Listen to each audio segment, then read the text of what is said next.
Hey, this is Adam, and this is your daily rant for March the 19th of 2013. All you PC gamers out there, you know exactly where I'm going with this one. SimCity.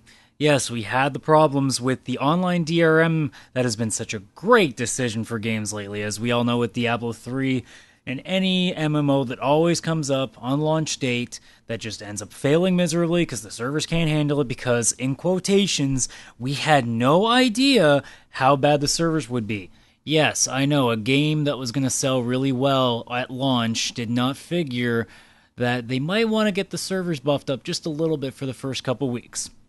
But aside from that, EA has released their list of free games that they're going to offer. It's one free game per person, and it's actually a pretty good list. I'm surprised, to be honest. When they initially said they were going to give away a free game, I'm like, oh, they're going to give away like some half-assed indie game. No, the list is pretty legitimate here. The list is as follows. You got Battlefield 3, no shocker there. That's EA's big game. Bejeweled 3, oh bless my heart, that sounds like fun. Dead Space 3, surprised that one was on the list because it's pretty recent. Mass Effect 3, okay, people were done raging with it, maybe it's okay.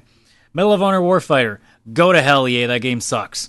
Need for Speed Most Wanted, yeah, go to hell, EA. Plants vs. Zombies, if you haven't played that game yet, you probably won't now, so it makes no sense. And SimCity 4 Deluxe Edition. Sure, I'll buy a different copy of SimCity because the new one sucks. Okay, that's a great idea. So for the most part, it is a decent list, although there's some games on there that is like, really, like, why would you put that there? Either way, the only thing I want to tell about this half of it is that, you know what? I gotta give them props at least, because it's a hell of a lot more than Blizzard did with Diablo 3 when the same issue happened.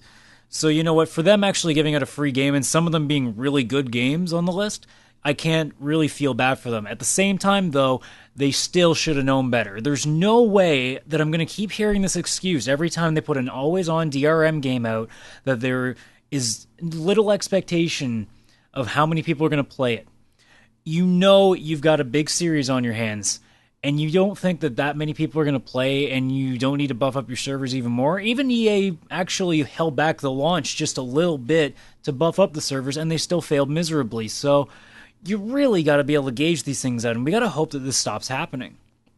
Now, the other interesting thing with EA, though, is that just, I think yesterday at that point, John Riccitiello, I think that's how you pronounce it, I'm no good with that stuff, the CEO have resigned. That's kind of ironic. I don't know, that might have something to do with it. But either way, I mean, you know, it's it's something that shouldn't have happened to begin with, and I think that this is really going to start showing people that if you're going to release a game that has to always have an internet connection, you really need to be prepared for it. I think with Diablo 3 and SimCity having problems each, you're going to have to take a better look at these things. If they're not, then, you know, they've already been fooled twice. It's happened to two major games. If it happens to a third, then the question's really going to come up again. It's come up every single time with these games. Do they really need an always-on connection?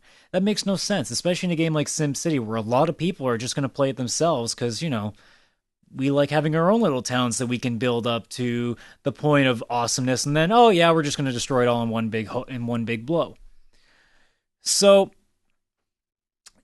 at this point, again, I give props to EA. It was smart of them, and actually really surprising of them to give people a free game.